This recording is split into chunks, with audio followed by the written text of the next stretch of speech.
बातों बातों में आपकी बात रेडियो के साथ। आकाशवाणी जयपुर अजमेर का आमेर चैनल बातों बातों में।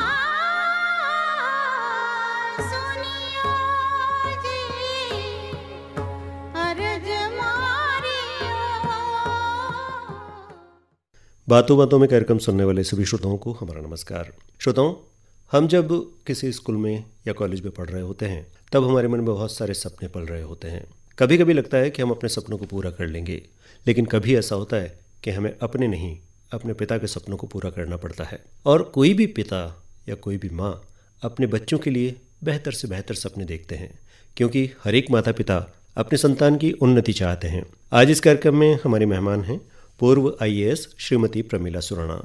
प्रमिला सुराणा जी 1991 बैच की IAS ऑफिसर हैं। उससे पहले 1977 में आपने RAS को पास किया था और राज्य सरकार के विभिन्न महत्वपूर्ण पदों पर आपने कार्य किया है। आज हम जानेंगे प्रमिला सुराणा की कहानी उन्हीं की जुबानी। प्रमिला जी नमस्कार, स्वागत है आपका। नमस्कार। आकाशवाणी जयपुर के स्टूडियो में आपको पाकर हम बहुत ही अच्छा महसूस कर रहे हैं। जैसा कि हम अपने प्रोग्राम में हर एक मेहमान से पूछते हैं कि जीवन एक बहुत लंबी यात्रा है और इस लंबी यात्रा में बहुत सारे अप एंड डाउन्स पड़ाव आते हैं, जहाँ जहाँ से हमारी ज़िंदगी मुड़ती है। जी। बचपन से शुरू करते हैं जी। कहाँ आपका जन्म हुआ और स्कूलिंग कहाँ? मेरा जन्म राजस्थान के भीलवाड़ा शहर में हुआ था। उस समय मेरे नाना नानी वहाँ रहा करते थे। जी। उसके बाद मेरे माता पिता जो थे वे अजमेर रहते थे। अजमेर के बाद में मेरे फादर प्रोफेसर बन गए और गंगानगर चले गए, तो हम लोग भी गंगानगर चले गए। मेरी प्रारंभिक शिक्षा वहीं से हुई शुरू, गंगानगर से। फर्स्ट से लेके 6 तक मैंने गंगानगर से ही शिक्षा प्राप्त की। उसके बाद मेरे पिता का तबादला जो है वो भीलवाड़ा हो गया वापस, और मैं अपने जन्मस्थली में पहुंच गई वापस। उसके बाद सारी शिक्षा मेरी वहीं पर हुई। 7 से लेकर MA तक आप कह सकते हैं कि मैंने सारी शिक्षा वहीं से प्राप्त की, भीलवाड़ा से ही प्राप्त की। आपने 14 वर्ष की आयु में ही 10वीं क्लास पास कर ली थी। जी हाँ। और आरंभ से ही बहुत होशियार थी पढ़ाई में। एक्चुअली हमारे घर में जो था वो पूरा शैक्षणिक वातावरण था। मेरे फादर खुद उस समय, देखिए, कोई डाइवर्शन तो था नहीं कि हम टीवी देख लें या इधर उधर चल जाएं। एक शिक्षा और पढ़ाई लिखाई यही सबसे इम्पोर्टेंट था। और मेरे पिता को बहुत शौक था, हमारे घर में बहुत अच्छी लाइब्रेरी थी। हालांकि मेरे पिता अकेले कमाने वाले सदस्य थे घर के, उसके बावजूद भी उन्होंने हमें पढ़ाई लिखाई के अंदर किसी प्रकार की कसर नहीं छोड़ी। उस ज़माने में जितनी भी मैगजीन्स जिस जिस उम्र के हिसाब से हमको चाहिए थी, वो सारी मैगजीन्स हमारे घर में आया करती थी। और उनकी बड़ी अच्छी लाइब्रेरी थी, जिसकी सभी किताबें ऑलमोस्ट मैंने पढ़ी हैं। क्योंकि मेरे पिता जो थे वे हिंदी के प्रोफेसर थे और मेरी हिंदी लिटरेचर में बहुत ज़्यादा रुचि थी, और उन लोगों ने व्यक्तिगत रूप से ध्यान भी दिया मेरे पिता ने। और सबसे इम्पॉर्टेंट बात मैं आपको बताना चाहूँगी कि आज हम बात करते हैं महिला शिक्षा की, कि उसको बढ़ावा देना चाहिए। जी। मेरे पिता ने उस समय न सिर्फ बात की बल्कि करके दिखा दिया। और मेरे घर में मेरी माँ जो थी वो ऑलमोस्ट अनपढ़ थी, 4वीं पास थी शादी के समय। मेरे फादर ने उनको पढ़ाया, MA B.Ed करवाया, इंग्लिश की ABCD सिखाई, और वो इंग्लिश की टीचर रही ज़िंदगी भर। क्या बात है। तो हम मतलब उनको यही था कि अगर माँ पढ़ जाएगी तो मेरे बच्चे भी पढ़ जाएंगे अच्छे से। वातावरण वैसा ही हो जाएगा घर में। विशेष रूप से लड़कियों पर उसका बहुत प्रभाव पड़ता है। तो जब आप स्कूल में पढ़ने के बाद वापस भीलवाड़ा से अपने कॉलेज शुरू किया और वहीं आपकी सारी शिक्षा दीक्षा हुई, तब आपने देखा था कोई सपना जीवन में क्या करना है? महिला शिक्षा की बात तो हम करते हैं, आपके पिताजी ने इसको साबित करके भी दिखाया है। आपने अपने पिता के सपनों को पूरा किया या खुद के सपनों? नहीं, मुझे भी था कि मुझे बहुत आगे जाना है। पढ़ने में मैं अच्छी थी, तो मुझे इच्छा थी मेरी भी कि मैं भी बहुत आगे जाऊं, और साथ के साथ मेरे पिता भी मुझे प्रेरित करते रहते थे। उन्होंने किसी प्रकार का कभी मुझ पर प्रतिबंध नहीं लगाया, जो कि कितने साल पुरानी बात है कि आप सोचिए 70s की बात मैं कर रही हूँ। तो उस जमाने में भी उन्होंने एक ही कॉलेज हुआ करता था, को-एड कहने को को-एड था, पर 60-70 लड़कों की क्लास में 5 लड़कियां हुआ करती थी। इतनी हम लोगों को हर चीज़ के लिए प्रेरित किया गया। डिबेट में पार्टिसिपेट करिए, लिटरेरी एक्टिविटीज़ में पार्टिसिपेट करिए, हर चीज़ में पार्टिसिपेट करने के लिए मेरे पिता ने हमें प्रेरित किया। तो शुरू से एक तरह से मैं काफ़ी बोल्ड बन गई थी कि मुझे किसी प्रकार की हिच नहीं रही थी। तो उसका ये परिणाम हुआ कि मैं आगे भी बढ़ती गई निरंतर। और उन्होंने ही मुझे ये सपना तो उन्होंने ही दिखाया कि प्रशासनिक सेवा में जा सकती हो तुम, अगर होशियार हो तो ज़रूरी नहीं कि डॉक्टर या इंजीनियर ही बनो। तो एक तरह से ये सपना उन्होंने मुझे दिखाया, जो फिर मेरा सपना भी बन गया। अच्छा। और उसके बाद में एक तरह से मैंने अपने पिता का सपना पूरा किया। जब आपने प्रशासनिक सेवा को क्लियर किया और ऑफिसर बनी पहली बार, तब की फीलिंग आपको याद है वो दिन? हाँ, कैसा बहुत मन में अच्छे से बहुत अच्छे से याद है। मैं यहाँ पर लेक्चरर थी कनौड़िया कॉलेज में जी। और सुबह ही सुबह हमारे एक भीलवाड़ा के ही परिचित मेरे घर पे आए भागते हुए कि आपका आरएस में सिलेक्शन हो गया है। अच्छा। और मैं आपको खास बात बता दूं कि मैं राजस्थान की प्रथम महिला आरएस अधिकारी थी जिसका सीधी भर्ती से चयन हुआ था आरपीएससी के द्वारा। जी। मुझसे पहले कोई महिला नहीं थी आरएस में। तो ये मेरे पिता के लिए भी और मेरे लिए भी, मेरे पूरे परिवार के लिए बहुत गर्व की बात थी। हर एक माता पिता अपने बच्चों के लिए ये जो सपने देखते हैं कि मेरे बच्चे बड़े होकर अपना एक मुकाम हासिल करें और माता पिता का नाम रोशन करें। बहुत सारे चैलेंज आते हैं जब हम किसी नौकरी में जाते हैं। जब आप प्रशासनिक सेवा में आई तो कई तरह की चुनौतियां आपके सामने आई हुई, क्या क्या चैलेंजेस? जी हाँ, बिल्कुल। उस समय इतनी समाज में इतनी एक्सेप्टेबिलिटी नहीं थी कि महिलाएं प्रशासनिक सेवा में आएँ। थी महिलाएं, लेकिन इतनी ज़्यादा नहीं थी। आजकल तो आउट नंबर करती हैं महिलाएं पुरुषों को, लेकिन उस समय तो बहुत कम थी और मैं तो अपने बैच में अकेली महिला हुआ करती थी। तो काफ़ी समस्याएं, जब गाँव में जाते थे तो लोग बाग आश्चर्य से देखते थे कि ये महिलाएं इस ढंग से क्या काम कर लेंगी। ये ऑफिस में भी ये समस्या आती थी कि वो ये मान के चलते कि महिलाएं क्या प्रशासन कर लेगी, क्या करेगी। लेकिन धीरे धीरे धीरे करके हमने अपने आप को इस्टेब्लिश किया। उसका ये परिणाम हुआ कि मैंने एक अपनी अलग ही छवि बनाई सरकार में भी और लोगों के मन में भी। तो उसका मुझे काफ़ी फ़ायदा मिला पूरे अपने कार्यकाल में। प्रमिला जी, आपके पास में एक लंबा प्रशासनिक अनुभव है। ऐसे में आपने कई सारे ऐसे जो राष्ट्रीय स्तर के सम्मेलन, समिट और इनकी मेजबानी की होगी। अभी हम देख रहे हैं कि भारत G20 की अध्यक्षता कर रहा है और भारत में अलग अलग स्थानों पर आयोजन हो रहे हैं। G20 की अध्यक्षता को लेकर और एक बड़े सम्मेलन को भारत के उभरते भारत को बल्कि कहना चाहिए पूरी दुनिया में एक छाप छोड़ने वाला है, किस तरह से देखती हैं? ये बहुत गर्व की बात है हम सभी के लिए कि G20 की अध्यक्षता इस बार भारत को मिली है। तो ये इससे निश्चित रूप से भारत का दबदबा बढ़ेगा, भारत का प्रभाव बढ़ेगा और जो हमको साफ नज़र आ रहा है, अभी भी नज़र आ रहा है। जी।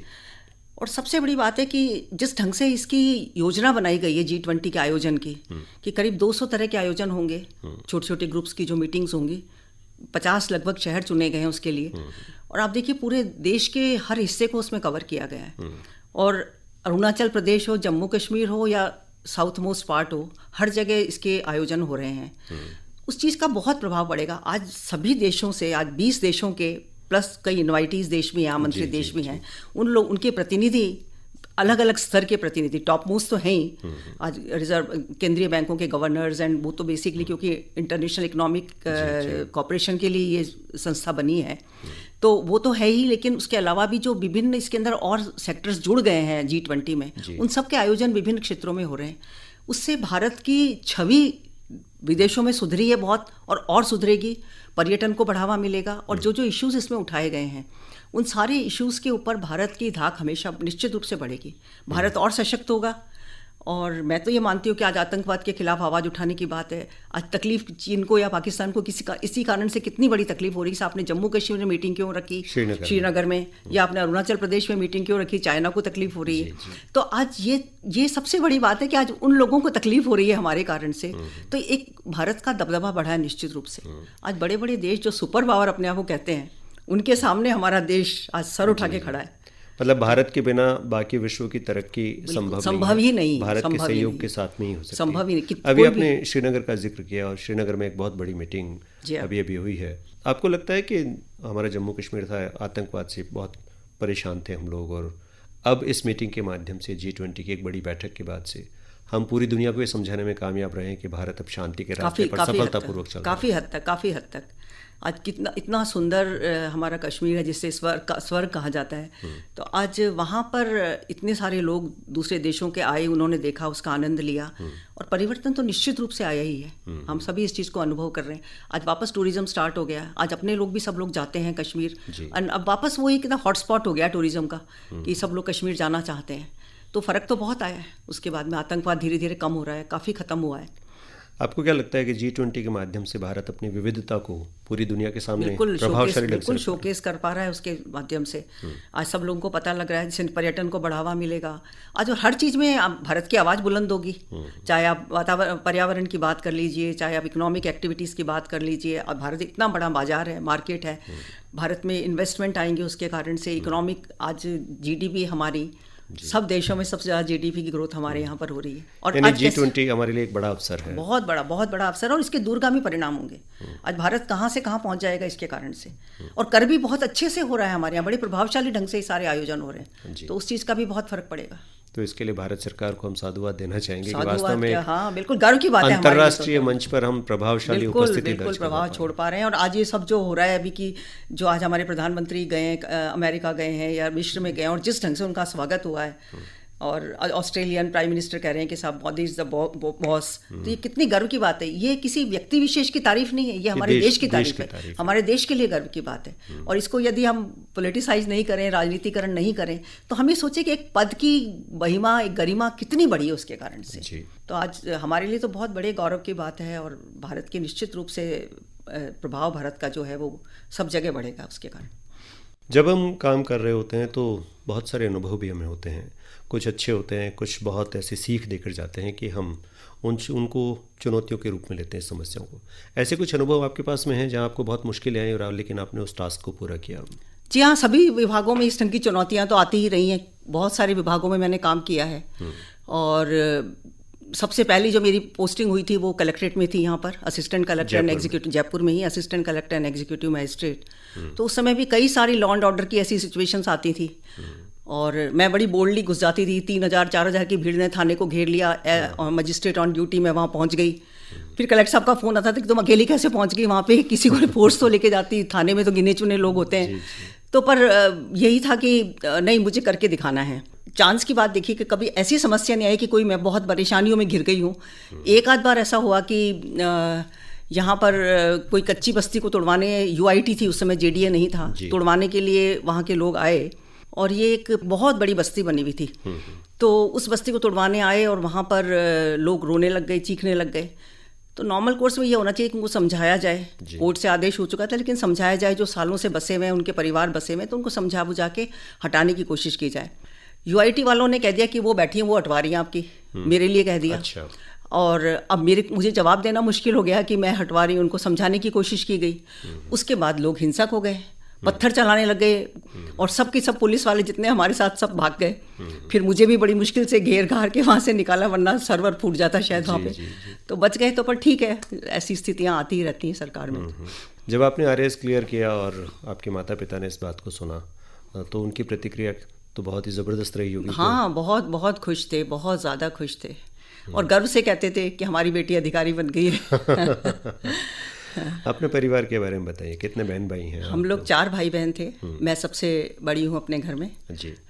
मेरे से छोटी एक बहन है जो डॉक्टर है और अभी अमेरिका रहती है, शुरू से ही वहीं रह रही है। उससे छोटे 2 भाई हैं। बड़ा भाई मेरा लेक्चर था, अभी प्रिंसिपल रिटायर हुआ है वो, PG कॉलेज से प्रिंसिपल बन के।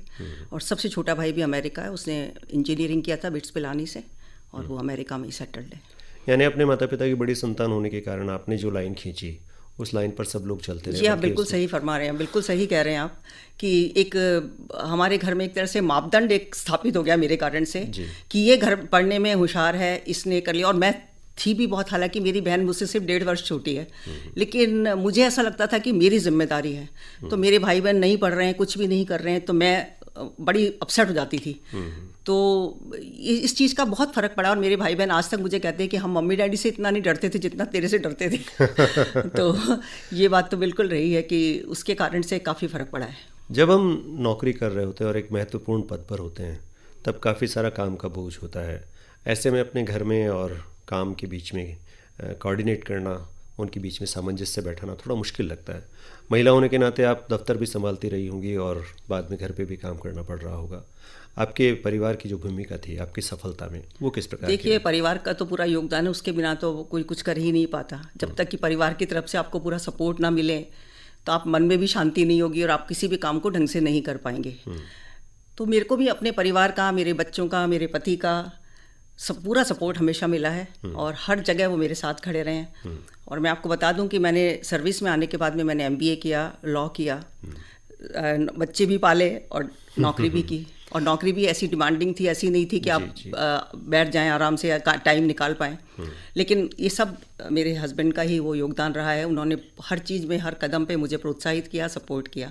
साथ ही मेरे इन लॉज भी थे, वो भी, उन लोगों ने भी, जैसे मेरे पेरेंट्स ने सपोर्ट किया वैसे मेरे इन लॉज ने भी मुझे इस चीज़ के लिए, आगे बढ़ने के लिए हमेशा प्रेरित किया। जी, आपके हस्बैंड भी मशहूर IAS अधिकारी हैं, श्री महेंद्र सुराणा जी, और एक समकक्ष अधिकारी के साथ में जब जीवन यापन करते हैं हम लोग, तो एक दूसरे की प्रॉब्लम्स को ठीक तरह से समझते हैं कि हमारे प्रोफेशन में क्या क्या समस्याएं हैं और किस तरह से घर को चलाना है।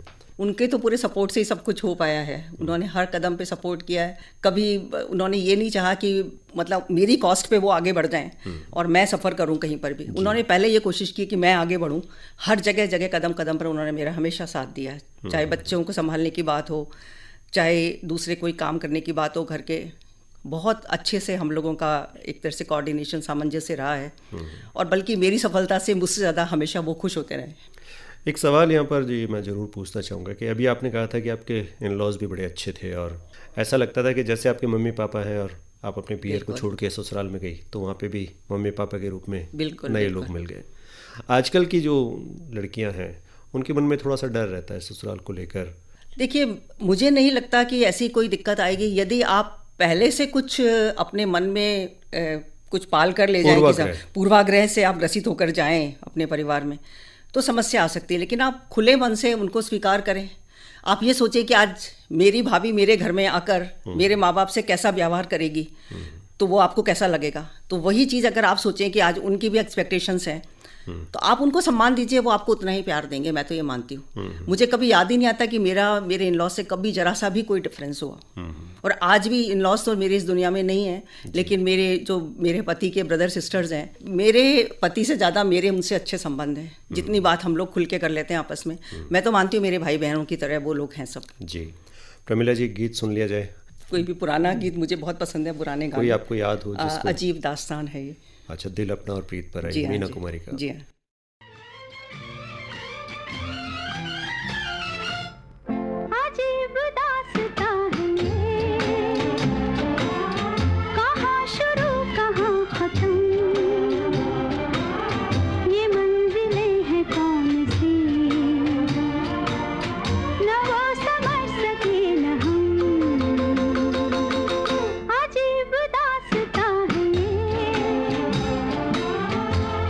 शुरू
बातों बातों में कार्यक्रम इस समय आप सुन रहे हैं आकाशवाणी जयपुर अजमेर के आमेर चैनल से। आज इस कार्यक्रम में हमारी मेहमान हैं सेवानिवृत्त IAS अधिकारी श्रीमती प्रमिला सुराणा।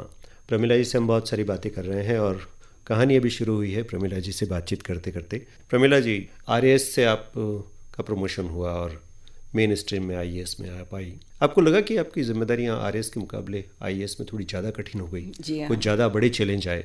नेचुरली जिला कलेक्टर के रूप में दो जगह मेरी पोस्टिंग्स रही, तो वो तो फिर आपकी इतनी ज़्यादा जिम्मेदारी होती है और फिर घर से बाहर जाकर रहना, फिर इधर घर की चिंता भी रहती थी। हालांकि बच्चों की तब तक शादी हो चुकी थी, पर हस्बैंड अकेले यहाँ पर रहते थे तो मन में घर का भी एक लगा रहता था, प्लस ऑफिस का काम इतना ज़्यादा, पूरा ज़िला आपको संभालना पड़ता था। फिर लॉ एंड ऑर्डर की प्रॉब्लम्स, और ज़िले दोनों बहुत सेंसिटिव रहे मेरे। मैं टोंक में और दौसा में ज़िला कलेक्टर रही, तो दोनों ही काफ़ी संवेदनशील ज़िले थे। कई बार सांप्रदायिक दंगों की स्थिति भी आई है, तो इन सब चीज़ों को से निपटने में तनाव तो होता ही है और टाइम भी काफ़ी लगता है। लेकिन ईश्वर की कृपा रही कि बहुत सफलतापूर्वक मेरा ये सारा कार्यकाल वहाँ पर निकला और चैलेंजेस को मैंने बड़े अच्छे से संभाल लिया। मैंने अपनी बहुत कहना चाहिए एंजॉय करी पोस्टिंग्स एज कलेक्टर, और इतना प्यार मुझे मिला है कि आज भी मैं सोचती हूँ कि मेरे पास आज तक फ़ोन आते हैं टोंक से और दौसा से। कोई भी होली दिवाली या कोई भी त्यौहार होता है, मेरे पास आज तक फ़ोन आते हैं। लोगों ने इतना मुझे स्नेह दिया है। प्रमिला जी, आज के दौर में जितने भी IAS अधिकारी नए बनते हैं, इंटरव्यू में उनसे एक कॉमन सवाल सा पूछा जाता है कि आप IAS ऑफिसर क्यों बनना चाहते हैं? अधिकांश लोगों का जवाब होता है कि हम समाज सेवा के लिए बनना चाहते हैं, या हम प्रॉब्लम्स को समझना चाहते हैं, उनको सॉल्यूशन करना चाहते हैं। देखिए, ये तो एक कॉमन फ्रेज बन गया है कि सब लोग यही बात बोलते हैं। ऐसा होता नहीं, सब अपने अपने सबकी एम्बिशंस होती है, उस हिसाब से सब लोग आते हैं। कई सारे कारण होते हैं, सिर्फ यही कारण नहीं है। आपके दिमाग में सिर्फ यही बात नहीं हो कि आप जनसेवा करने के लिए आ रहे हैं, ये तो नहीं हो सकता।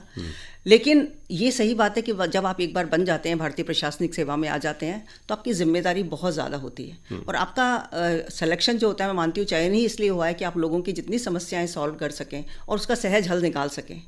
तो ये तो बहुत ज़रूरी है, और अगर आप वो कर पाएंगे तो एक आपकी अलग ही इमेज बनेगी और लोग नेचुरली आपको उतना ही सम्मान देंगे, उतना ही प्यार देंगे। हम सॉल्यूशन के लिए आए हैं, लेकिन हमें समस्या का पता होना चाहिए, और कई बार हम नए प्रयोग करने से डरते हैं। ऐसा ज़रूरी नहीं है। जब आप समस्याओं का समझना तो बहुत ज़रूरी है, उसके बिना तो आप समस्याओं की तह तक पहुंच ही नहीं पाएंगे और उसका निवारण भी नहीं कर पाएंगे।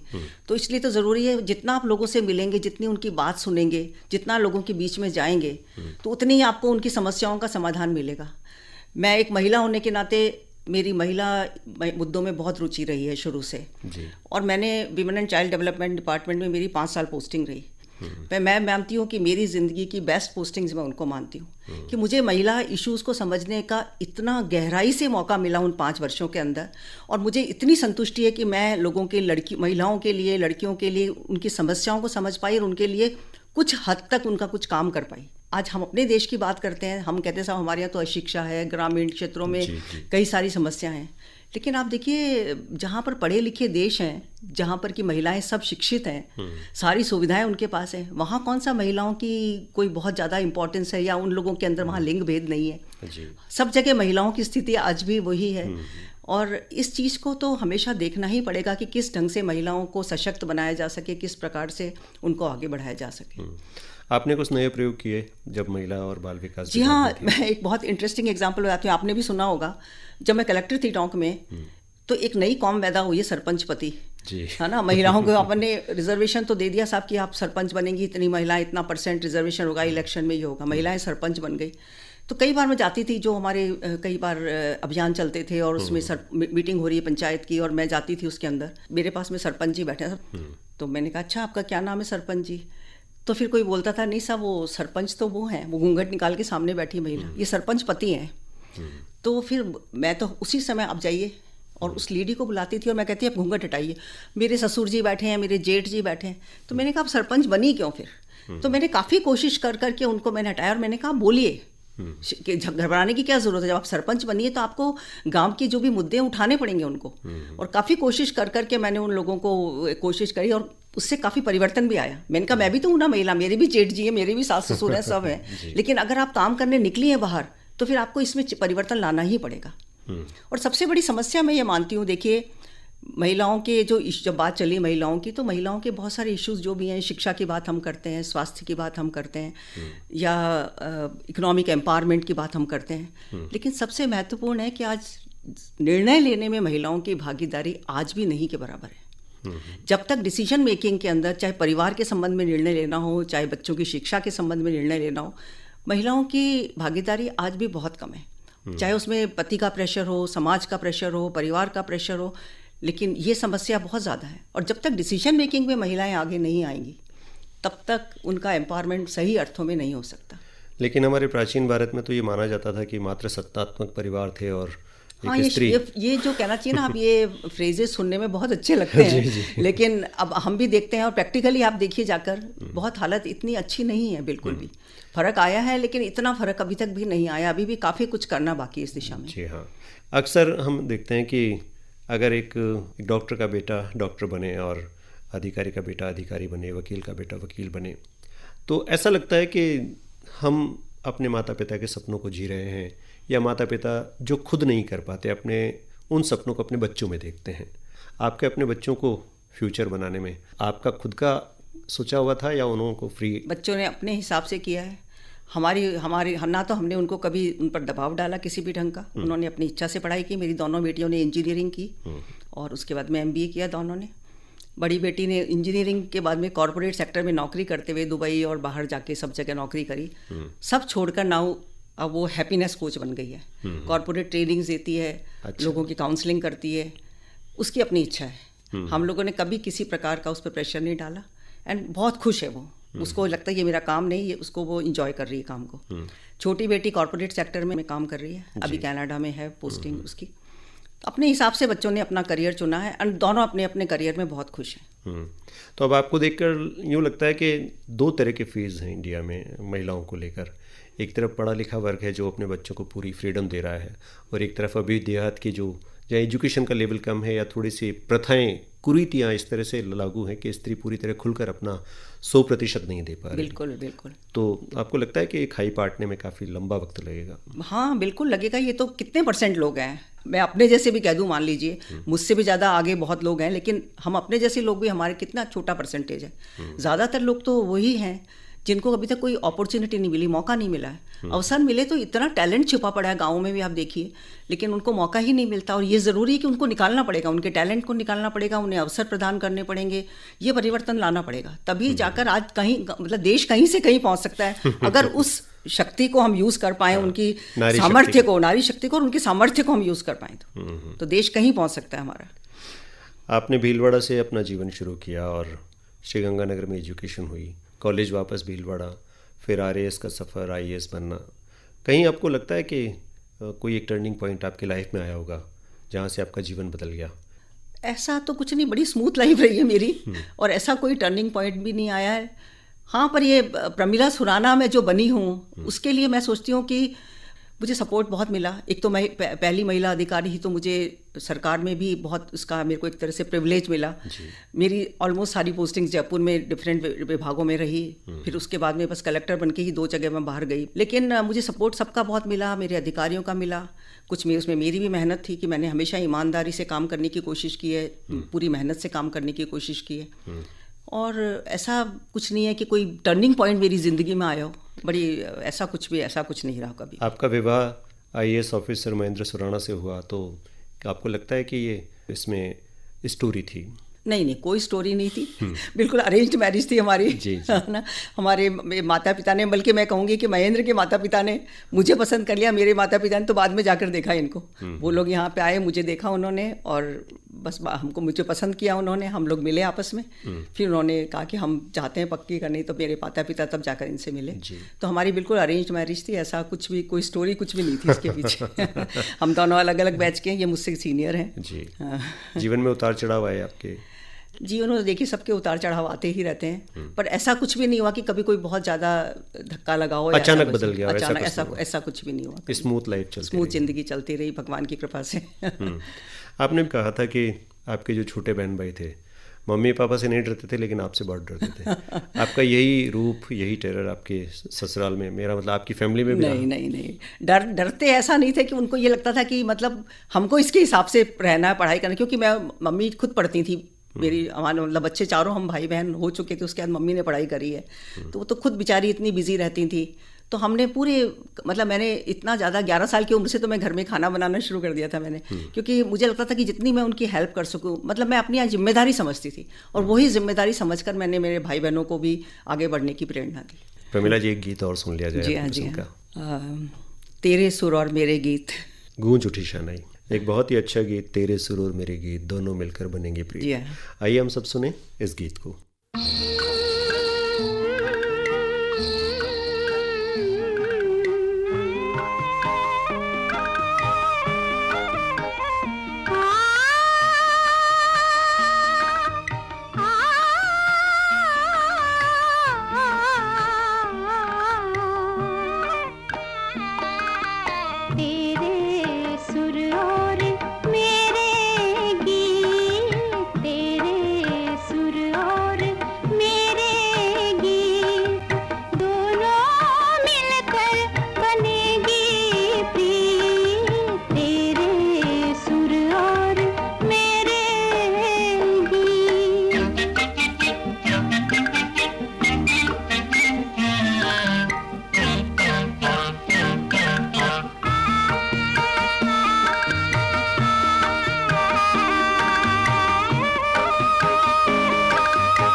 श्रोताओं, बातों बातों में कार्यक्रम इस समय आप सुन रहे हैं आकाशवाणी जयपुर अजमेर के आमेर चैनल से। आज इस कार्यक्रम में हमारे साथ हैं सेवानिवृत्त IAS अधिकारी श्रीमती प्रमिला सुराणा। प्रमिला जी, लंबा अनुभव रहा है आपका प्रशासनिक सेवाओं में और हमने नज़दीक से समस्याओं को देखा है। अभी आपने कहा कि महिलाओं के लिए अभी काफ़ी काम किया जाना बाकी है। ऐसे कुछ और भी सेक्टर आपने नोट किए होंगे जहाँ जहाँ पर आपको कुछ असमानता लगी होगी, कुछ गलत लगा होगा? सिर्फ महिलाओं की बात भी नहीं, कई सारे वर्ग भी ऐसे हैं जो बहुत वंचित हैं अभी तक, और उन पर ध्यान देने की ज़रूरत है। एक राजनीति को हम अलग छोड़ दें मान लीजिए, उसके बावजूद भी जो लोग डिज़र्व करते हैं, कई दलित वर्ग हैं, कई और दूसरे वर्ग के लोग हैं जिनके लिए कुछ करने की ज़रूरत है अभी तक भी, और उनके लिए योजनाएं बहुत सारी बनी हैं, लेकिन उसका वास्तविक लाभ धरातल पर कितना पहुंच पाता है ये आप सबको पता है, हम लोग भी जानते हैं क्या होता है। वैसे भी देखिए सामाजिक बदलाव बहुत धीरे धीरे आते हैं। जी हाँ। और जिस ढंग से हम चाहते हैं कि कोई एकदम से हम गरीबी की खाई पाट दें या सबको एकदम से सक्षम बना दें, वो तो रातों रात संभव नहीं है, कोई जादू का डंडा नहीं है। हाँ, नहीं हो सकता। लेकिन धीरे धीरे कोशिश करेंगे तो हम जरूर इस दिशा में काम होगा, और हुआ भी है अभी तक, और इसमें और भी आगे करने की जरूरत है। हर एक अधिकारी के अपने कुछ शौक, कुछ हॉबीज़ रहती हैं। आपके जो पति हैं महेंद्र सुराणा जी मशहूर एंकर हैं, ऐसे ही कुछ आपकी हॉबीज़ रही होंगी, क्या क्या शौक रहे? देखिए मेरे को लिखने का काफ़ी शौक था, तो मैं कविताएं कहानियाँ वगैरह लिखा करती थी पहले, और छपी भी हैं मेरी, कुछ अखबारों में भी छपी हैं। बाकी तो जनरल जो म्यूज़िक सुनने का शौक है मुझे, थोड़ा बहुत मूवीज़ देखने का शौक है, अच्छी सार्थक मूवीज़ हों कुछ, जो जिसमें इशू बेस्ड मूवीज़ जो होती हैं मुझे बहुत अच्छी लगती हैं। यानी सिनेमा, कविताएं और कुछ अपने मन का रचने का आपको हमेशा से शौक रहा है। कविताएं जब आप लिखती हैं तो कुछ पहले से प्लान करती हैं? पहले तो मैं बहुत रेगुलर लिखा करती थी, अब तो मेरा बहुत कम हो गया है। लेकिन मैं बस आपको ये बताना चाहूँगी कि मैंने पहली कविता जो लिखी थी वो मेरी माँ के लिए लिखी थी। और हुआ था कि मेरी मम्मी बीएड करने के लिए अजमेर चली गई थी, और मैं उनको बहुत मिस करती थी, तो मैंने उनके लिए कविता लिखी एक, ममता मई माँ करके। मेरे पिता ने शीर्षक दिया उसका, ममता मई माँ। और वो उनको मैंने लिखकर भेजी थी कविता वहाँ पर। तो वो पढ़ के इतनी शी वाज सो टच्ड, आंसू आ गए उनके। अच्छा। बट उसके बाद फिर धीरे धीरे मैंने लिखना शुरू किया, कहानी भी लिखी, सरिता में कहानी छपी, सरिता मुक्ता में मेरी कहानियाँ छपी कुछ इस ढंग से, कॉलेज की मैगजीन्स में छपती थी। भाषण देने का मुझे शुरू से बहुत शौक था। तो हर जगह, और फिर वो मेरा फ़ायदा ये हुआ कि मुझे जब आगे कलेक्टर बनी तो जहाँ भी कहीं फंक्शन में बुलाते थे तो आराम से जाकर भाषण दे आती थी। मतलब अच्छी वक्ता भी है। अच्छी वक्ता तो नहीं कह सकते, हाँ, लेकिन जो भी है। आपने बार बार कहा है कि आपके पिता ने आपको पढ़ने के लिए प्रोत्साहित किया, और आपके जीवन में उनका एक बड़ा रोल है। एक बेटी के तौर पर आप अपनी माँ के बहुत ज़्यादा नज़दीक हैं अपने पिता के। कोई खास कारण? पता नहीं, बस वो मैं और मेरी बहन दोनों, मेरी माँ हमेशा ही कहती तुम तो हमेशा अपने डैडी की बेटियाँ ही रहोगी, मेरी नहीं बनोगी। हमेशा कहती, खैर माँ तो माँ ही होती, कुछ भी कहिए, वो एक मजाक की बात है। लेकिन हाँ, पिता के हम लोग बहुत नज़दीक रहे। और मैं हमेशा कहती हूँ अगर कोई पुनर्जन्म होता और कितने भी जन्म मिले तो मैं चाहूँगी मेरे माँ बाप हमेशा मुझे यही मिलते रहे। तो यही बात आप अपनी बेटियों के लिए भी कह सकती हैं? आपकी बेटियां आपके ज़्यादा करीब हैं या आपके हस्बैंड के? बेटियां मैं ये मानती हूँ मेरे ज़्यादा करीब है। मेरे पति कहेंगे मेरे करीब है। अच्छा, यानी बराबर समानता की बेटियां हमारी लाडली है दोनों की। अच्छा प्रमिला जी, इतने सारा काम का हमारे ऊपर प्रेशर रहता है, और आईएएस के तौर पर तो हम बहुत ही ज़्यादा प्रेशराइज रहते हैं। कभी लगा आपको ऐसा कि ये सब चीज़ें यार मैं छोड़ दूँ, जिम्मेदारी से मुक्त हो जाऊँ? कभी नहीं लगा। प्रेशर तो देखिए होता ही है, लेकिन मैं ये मानती हूँ कि अगर आप अपने टाइम सुबह से लेकर शाम तक अगर आप ईमानदारी से काम करें, ऐसा कोई प्रेशर नहीं होता कि आप अपना काम पूरा नहीं निपटा सकें। मेरा ज़िंदगी में हमेशा रिकॉर्ड रहा है, मैंने कभी एक फाइल पेंडिंग नहीं छोड़ी मेरे टेबल पे। जिस दिन का जो काम है उसी दिन करके लाई, और कभी मैं घर पे बस्ता लेकर नहीं आई कि फाइलें घर लेके जा रही हूँ और घर पे आके काम कर रही हूँ। कभी मुझे इसकी ज़रूरत नहीं पड़ी। तो मेरा सब काम वहीं पर हो जाता था, बैठ के पूरा दिन काम करते थे आराम से। इतना ज़्यादा ऐसा कोई काम नहीं होता कि आपका हो नहीं पाए, थोड़ी 1 घंटा ज़्यादा बैठ गए उसमें काम हो जाता है सारा। आपने जब आरएएस की परीक्षा पास की थी तब उतना माहौल नहीं था, और आप राजस्थान की प्रथम महिला आरएएस अधिकारी हैं, और आज हम देख रहे हैं कि लड़कियां बहुत ज़्यादा संख्या में, और बल्कि टॉप पर भी लड़कियां आरएएस आईएएस में टॉप पर आ रही हैं। तो अभी जो सीन बदला है, आपने ये भी कहा था कि सामाजिक बदलाव धीरे धीरे आता है, एकदम से नहीं आता। आप उसको पुराने उसमें देखें रेट्रोस्पेक्ट में तो आपको लगेगा कि आकाश पाताल का अंतर आ गया, बहुत फर्क आया उसके बाद में। अब तो 20% रिजर्वेशन भी है स्टेट सर्विसेज में तो लड़कियों के लिए, और वैसे भी लड़कियों का ज़बरदस्त सिलेक्शन हो रहा है। इवन आईएएस में, आरएएस में, सभी सर्विसेज के अंदर लड़कियां बहुत ज़्यादा। हमारे ज़माने में लड़कियां सोचती भी नहीं थी कि इंजीनियरिंग में चली जाएंगी। आज देखिए आप इंजीनियरिंग, सारी इंजीनियर भरे पड़े हैं, इतनी लड़कियां ढेर हो गई उसमें। तो ऐसा कुछ भी नहीं, बहुत बदलाव बहुत ज़्यादा आया है। ऐसे क्षेत्र जो गैर पारंपरिक माने जाते थे महिलाओं के लिए, उसमें भी महिलाएं खूब आगे बढ़ रही हैं। आर्मी में महिलाएं आ रही हैं, अब तो प्लेन उड़ा रही हैं महिलाएं, तो सब जगह महिलाओं का वर्चस्व है अभी तो। लेकिन और आगे जाएंगी, और भी आगे बढ़ें तो बहुत अच्छी बात है। हमारे भारत में अभी तक भी हम जो सरकारी नौकरी है उसको एक बड़ा आकर्षण मानते हैं, और यूँ लगता है कि जैसे एक सरकारी नौकरी मिल जाएगी तो शायद हम अपने फ्यूचर को सेव कर लेंगे, जबकि कॉर्पोरेट सेक्टर भी सरकारी नौकरी के इक्विवेलेंट बल्कि उससे कहीं ज़्यादा आपको पैकेज दे रहा है, लाभ दे रहा है और काम भी ले रहा है। तो हम अपना बेस्ट आउटपुट अगर देना चाहें तो किस तरह से दे सकते हैं, प्राइवेट सेक्टर में या गवर्नमेंट सेक्टर में? देखिए, सरकारी नौकरी का तो हमेशा आकर्षण रहेगा ही, क्योंकि सरकारी नौकरी में ये जो कह रहे हैं आप, पहली बात कि एक तो स्टेबिलिटी वाला, एक आपको आर्थिक स्थिरता जो एक तरह से मिलना चाहिए, सिक्योरिटी वाली बात है, आर्थिक सुरक्षा आपको मिल रही है कि आपकी नौकरी एक बार आप सर्विस में आप आ गए हैं तो आप स्थायी रूप से वहीं करेंगे। प्राइवेट सेक्टर में कुछ पता नहीं, आप टॉप पोस्ट पे बैठे हैं, आपको लाखों रुपए के आपको पैकेज मिल रहे हैं और अचानक आपको फायर कर देते हैं, तो वो सिक्योरिटी वाली जो बात है वो वहाँ पर नहीं है। लेकिन वो चैलेंज आपको एक्सेप्ट करते हुए आप वहाँ पर रियली कुछ क्रिएटिव योगदान दे सकते हैं। प्राइवेट सेक्टर में दोनों जगह की अपनी अपनी वो हैं, तो वहाँ पर आप कुछ रियली कुछ करके दिखा सकते हैं, आपकी जो वर्थ है वो आप शो कर सकते हैं। सरकारी क्षेत्र में यह है कि आपको मौका मिल गया तो आप दिखा सकते हैं अपनी वर्थ, आपको नहीं मिला, आपको कहीं ऐसी पोस्टिंग्स मिल गई जहाँ कुछ काम ही कर, कई सारी ऐसी जगह जहाँ कुछ काम ही नहीं करने को, तो फिर आप अपनी वर्थ भी नहीं दिखा सकेंगे, क्या कर पाएंगे वहाँ पर आप। तो ये तो फ़र्क रहेगा ही। प्राइवेट सेक्टर वाले तो आपको ऐसे बैठाए नहीं रखेंगे, काम तो पूरा लेंगे ही लेंगे, तो आपकी पूरी योग्यता उसमें बाहर निकल कर आती। कभी ऐसा वाकया हुआ जब आपके पास में कोई व्यक्ति सहायता मांगने आया और आपने आउट ऑफ वे जाके उसको मदद की एक अधिकारी के तौर पे, और फिर आपको बहुत अच्छी फीलिंग आई कि नहीं, आज मैंने कुछ अच्छा सार्थक किया? हाँ, बहुत सारे कैसे तो कई अवसर आते ही रहते हैं। जैसे मैं हाउसिंग बोर्ड में, मेरी काफ़ी पोस्टिंग्स रही हैं यहाँ पर।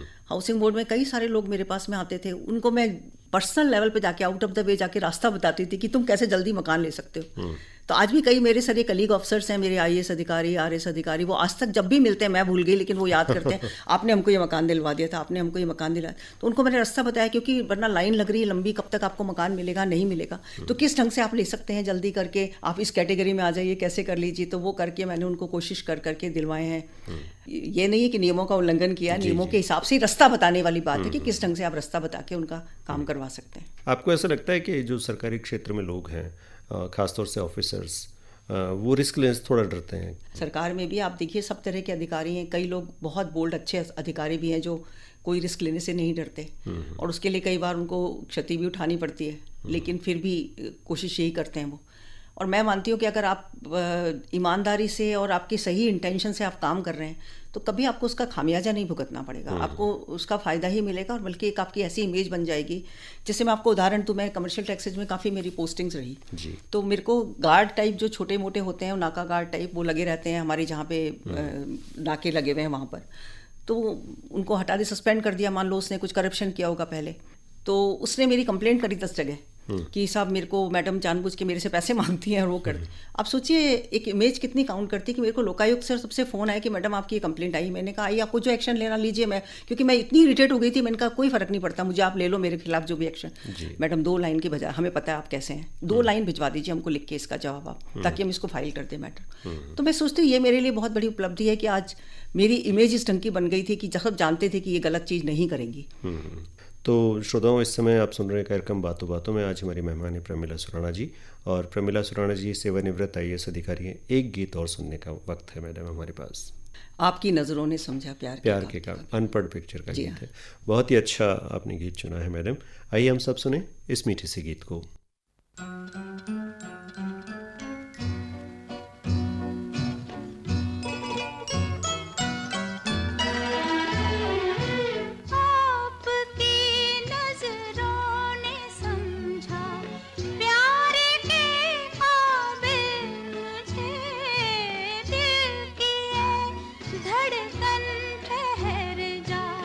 मिल गई मंजिल मुझे आपकी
परछाइयाँ हर तरफ बजने लगी, सैकड़ों शहनाइयाँ,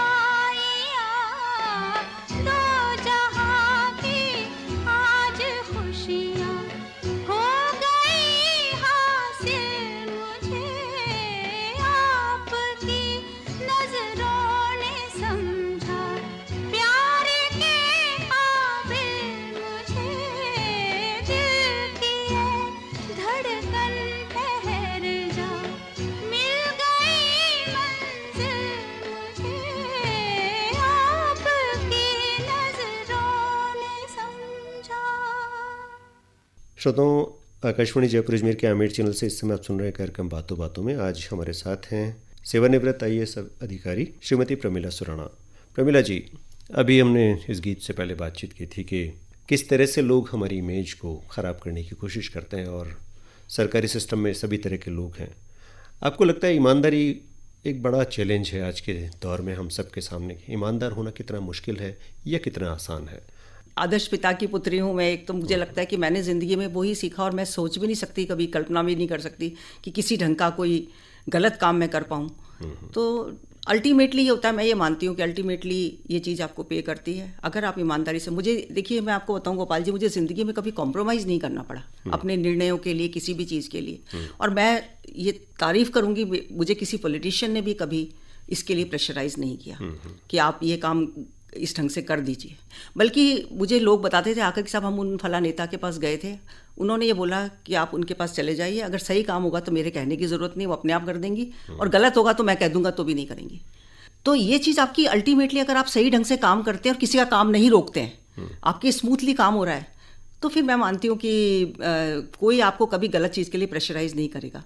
आपके हस्बैंड आपसे सीनियर हैं और कभी जब आप काम में थोड़ा सा अटकी होंगी या सलाह की ज़रूरत पड़ी होगी, हाँ बिल्कुल, तब उनसे आपने हेल्प बिल्कुल नौकरी में आते ही सबसे पहले उन्हीं की सलाह मिली मुझे तो कुछ चीज़ समझ नहीं आती थी तो ऑफिस से घर ले आती थी कि आप मुझे समझा दो इसमें क्या करना है। अच्छा। पूरी सलाह मिली है उनकी, तो उनका हमेशा हर जगह सपोर्ट रहा है। हम जब अपने जीवन में सफल होते हैं तो हमारी सफलता में किसी एक व्यक्ति का योगदान नहीं होता। ऐसे बहुत सारे लोग होते हैं जो कदम कदम पर हमें हेल्प करते हैं, हमारी सहायता करते हैं, और उनकी वजह से हम अपने आप को सफल कहलाते हैं। वो कौन कौन लोग हैं जिनका जिक्र आप करना चाहेंगे? सबसे पहले मेरे पिता, माता, फिर मेरे पति, और बाकी तो परिवार के सभी सदस्यों ने किया। मेरे बच्चों ने भी सेक्रीफाइस किया मेरी नौकरी के कारण से, तो उनका भी मैं तो बहुत बड़ा योगदान मानूंगी। मेरे सास ससुर का भी योगदान मानूंगी, उन्होंने भी मुझे हर कदम पे सपोर्ट किया है। तो योगदान तो पूरे परिवार का, सबका ही है। प्लस जो लोग मेरे सीनियर्स रहे हैं, मेरे वरिष्ठ अधिकारी रहे हैं, उन लोगों ने भी मुझे हमेशा सपोर्ट किया है। इतनी कई सारे लोग, इवन मुख्य सचिव भी रहे हैं, किसी पद पर हैं, लेकिन कुछ भी समस्या आई तो उन्होंने मुझे हर कदम पे सपोर्ट किया है। तो आजकल हम अक्सर देख रहे हैं कि अधिकांश जितने भी लोग IAS ऑफिसर या RAS ऑफिसर बनते हैं, थोड़े समय बाद ही उनकी ईमानदारी पर कोई एक प्रश्न चिन्ह लग जाता है और कुछ कमी रह जाती है हमारे संस्कारों में। यहाँ पर हमको लगता है कि संस्कार हम पूरी तरह से दे नहीं पाए और आज ये सब चीज़ें हमको देखनी पड़ रही हैं। आपको क्या लगता है कि ये सब चीज़ें ना हो, और जो ईमानदारी की बात हम कर रहे थे कि ईमानदार होना कितना मुश्किल काम है, क्या हम ईमानदार बने रह सकते हैं? इसके लिए परिवार का सपोर्ट या परिवार की संस्कार कितने महत्वपूर्ण है? बहुत ज़्यादा महत्वपूर्ण है इस चीज़ के। आदमी अपनी इच्छाएं इतनी रखें जो आपके जो तनख्वाह मिल रही है या आपका जो भी आय है उसके अंदर आपकी पूरी हो जाए, तो मैं सोचती हूँ कोई समस्या ही नहीं आएगी। परिवार का सपोर्ट अगर उसमें मिलता रहे, बहुत ज़्यादा एम्बिशंस नहीं हो किसी के कि हमें ये भी चाहिए वो भी चाहिए, अच्छी तनख्वाह मिलती है, सुविधाएं दुनिया भर की मिलती हैं सरकारी नौकरी में, और जिस तरह के पदों पे हम लोग रहे हैं इतनी सुविधा मिलती है, तो मैं सोचती हूँ कि उसके बाद कोई ज़रूरत ही नहीं होती, और फिर उसके बाद तो कोई अंत ही नहीं है। अगर आप अपनी इच्छाएँ शुरू करें तो कोई व्यक्ति संतुष्ट नहीं है। इवन आज बड़े बड़े इंडस्ट्रियलिस्ट जो कहना चाहिए कि लाखों करोड़ रुपए की संपत्ति के मालिक हैं, वो भी संतुष्ट नहीं होंगे। तो ये तो हर व्यक्ति का अपना, और आपको अंदर से ही ये चीज़ पैदा करनी पड़ेगी। आप अपने लिए आप खुद ही मानदंड फिक्स करते हैं, आप तभी उस चीज़ को आप फॉलो कर पाते हैं। आत्मसंतुष्टि एक अगर आपकी है बहुत बड़ी चीज़ तो है, बहुत बहुत बड़ी बड़ी। चीज़ मुझे है। लोग पूछते थे जब आप रिटायर हो जाएंगे आपको बुरा नहीं लग रहा है, कैसा लग रहा है जिंदगी? मैंने कहा नहीं लग रहा है, क्योंकि पहले भी घर की सब्जी मैं ही लाती थी, अभी भी मैं ही लेकर आती हूँ। अच्छा। इसलिए मुझे बिल्कुल बुरा नहीं लगता। मैं खुद ड्राइव करके जाती हूँ, मैं अपना घर का सामान खुद लेकर आती हूँ, तो मुझे बिल्कुल बुरा नहीं लग रहा। मुझे बिल्कुल भी फील नहीं हो रहा है कि मेरी नौकरी अब नहीं रही या मैं अफसर नहीं रही। तो रिटायरमेंट के बाद में अक्सर लोग अपनी सेकेंड इनिंग्स को प्लान करते हैं, आपने कुछ ऐसा जी सोचा? हाँ, मैंने रिटायरमेंट के बाद भी मैंने 4 साढ़े 4 साल तक प्राइवेट सेक्टर में काम किया था। उसके बाद जब ये कोविड के दौरान फिर मैंने छोड़ दिया जो भी था। फिर अब घर का संभालती हूँ सारा, काफ़ी चीज़ें होती हैं घर के भी, क्योंकि हमारे घर की फाइनेंशियल सारी जिम्मेदारी मेरी है। अच्छा। इनकम टैक्स का साहब इन का सब कोई के- दखल नहीं है वो नहीं करते, उनको बिल्कुल शौक नहीं इस चीज़ का, तो वो सारी जिम्मेदारी मेरी है। अब चूंकि आप घर परिवार में ही पूरा ध्यान दे रही हैं, ऐसे में आपका जो लिखने पढ़ने का शौक था, सिनेमा देखने का शौक था, वो अभी भी जिंदा हाँ है हाँ या बिल्कुल, वो मेरे परिवार के साथ देखते हैं, इंजॉय करते हैं उसको। क्या कहना चाहेंगे उन तमाम लोगों के लिए जो सेवानिवृत्ति के बाद में भी एक रेगुलर लाइफ, हेल्दी लाइफ और चीयरफुल लाइफ जी सकें? पर्पस रखिए ज़िंदगी में, कोई ना कोई हमेशा पर्पस रहना चाहिए। आप ये कभी फील नहीं होना चाहिए आपको कि आप उद्देश्यहीन हो गए हैं, आपकी कोई ज़रूरत नहीं रही है। एक जो होता है ना कि बेसलेस हो गए आप, कोई आपकी कोई वैल्यू ही नहीं रही है, वो कभी फीलिंग नहीं आनी चाहिए। आप हमेशा महत्वपूर्ण है, अपने आप को महत्वपूर्ण समझेंगे आप, तो आप हमेशा स्वस्थ रहेंगे, प्रसन्न रहेंगे। मुझे पता है कि मैं कितनी इंपॉर्टेंट हूँ मेरे परिवार के लिए, मेरे कामों के लिए, बहुत महत्वपूर्ण हूँ। तो मुझे लगता है कि मैं फालतू नहीं हूँ, मुझे बहुत काम करने में, बहुत काम करने में जितना सपोर्ट कर सकती हूँ मेरे बच्चों को, मेरे ग्रैंड चिल्ड्रन को, उतना मैं करने की कोशिश करती हूँ। जितने काम मैं घर के कर सकती हूँ, जो भी चीज़ें हैं, सारे काम मैं निपटाती हूँ। तो अच्छे से ज़िंदगी चल रही है, इंजॉय करती हूँ ज़िंदगी को। आपकी ऑफिशियल लाइफ में आपके साहब ने बहुत आपको हेल्प की। अब चूंकि आप दोनों ही सेवानिवृत्त हैं, कभी आपके पति ने आपको कभी अपने हाथ से चाय बना के पिलाई जब आपने एंजॉय किया हो? नहीं, वो मैंने उनको कभी अलाउ नहीं किया। अच्छा। क्योंकि शुरू से देखिए, ये कहते हैं ना कि सब पति को बराबर हेल्प करनी चाहिए, लेकिन मुझे घर का काम करने का शुरू से शौक था। और बल्कि मैं कलेक्टर भी रही तो मैं कोशिश यही करती थी कि मैं बीच में आके 5-6 दिन का इनके लिए सब्जी बना के जाऊँ, क्योंकि इनको ढंग से खाना नहीं खाएंगे पीछे से तो क्या होगा। ये मेरी अपनी चॉइस है, मुझे कभी प्रेशराइज नहीं किया गया कि आप पूरा घर का काम करो या करो। मेरे हस्बैंड तो जिंदगी भर यही कहते रहे कि तुम आराम से बैठो, चाय बन के आ जाएगी, खाना बन जाएगा। लेकिन मुझे अच्छा लगता था, और मेरे को लगता था कि मेरी थकान उसमें दूर हो जाती थी कि आते ही मैं किचन में खड़े होकर खाना बना रही हूँ अपने परिवार के लिए, तो मुझे अच्छा लगता था। तो ये मेरा अपनी चॉइस होती है ये। अभी भी कोई सपना बाकी है जो पूरा होना बाकी है आपकी तरफ से? अभी भी आप उस ड्रीम को देखती होंगी कि यार ये चीज़ रह गई, इस काम को भी मैं कर लूँ?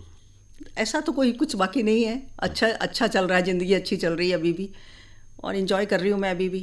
और कुछ जितना भी अगर कुछ समाज के लिए कुछ और कर पाऊँ तो बस वही रहता है कि कुछ उन लोगों के लिए जिन लोगों से मैंने इतना प्राप्त किया, समाज ने मुझे इतना दिया है, तो उनके लिए मैं भी कुछ कर पाऊँ।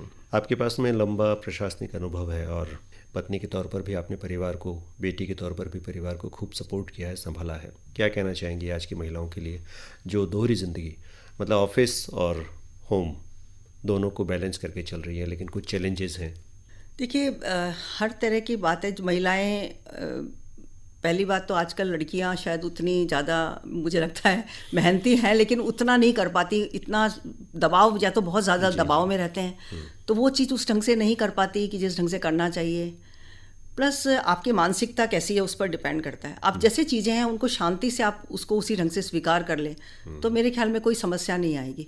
हर व्यक्ति की अपनी एक वो होती है, व्यक्तित्व होता है, उसको आपको उसी ढंग से स्वीकार न करना पड़ेगा। आज जो समस्याएं हो रही, ससुराल में जाके लड़कियों की समस्या हो रही है, पति से समस्या हो रही है, ये सब मतभेद इसी कारण से होते हैं कि आप उसको उस ढंग से एक्सेप्ट नहीं कर पाते हैं। तो आज हर व्यक्ति का अपना व्यक्तित्व है। आज मैं सोचूं मेरी सास मेरी मम्मी जैसी बन जाए बिल्कुल, तो वो तो उनका अपना व्यक्तित्व है, मेरी मम्मी का अपना व्यक्तित्व है, तो मुझे उनको उसी ढंग से एक्सेप्ट करना पड़ेगा। और वही बात है कि जब किसी व्यक्ति के साथ में शादी होती है तो वो बिल्कुल डिफरेंट वातावरण में पला बड़ा है, आपकी लाइफ तो बदल जाती है। हाँ, तो आपकी लाइफ बदलती है, उसको उसी ढंग से आपको एक्सेप्ट करना पड़ेगा। ठीक है, होता है, ऐसा नहीं कि कोई किसी में कोई मतभेद नहीं हो सकता, मतभेद होता है, लेकिन हम बैठकर सुलझा सकते हैं। उसको इतना बढ़ाने की जरूरत नहीं होती कि जिसके कारण से जिंदगी में तनाव पैदा हो जाए। यानी कुल मिलाकर हम ये कह सकते हैं कि यदि हमको बैलेंस करना है, थोड़ा थोड़ा एडजस्टमेंट हम लाइफ को करते सामंजस्य चलें, बिठाना जरूरी है। और नौकरी और घर के बीच में अगर हम ठीक से बैलेंस कर पाएँ तो हम अपनी लाइफ को एंजॉय कर पाएंगे, अपने परिवार के साथ खुश रह पाएंगे। प्रमिला सुराणा जी, आप 91 बैच की IAS ऑफिसर हैं और अब सेवानिवृत्त हैं। आपने अपने लाइफ के बारे में आज आकाशवाणी जयपुर के स्टूडियो में आकर इतनी अच्छी बातें की, हमें जानकारी दी। आपके आने का बहुत बहुत धन्यवाद, शुक्रिया। धन्यवाद।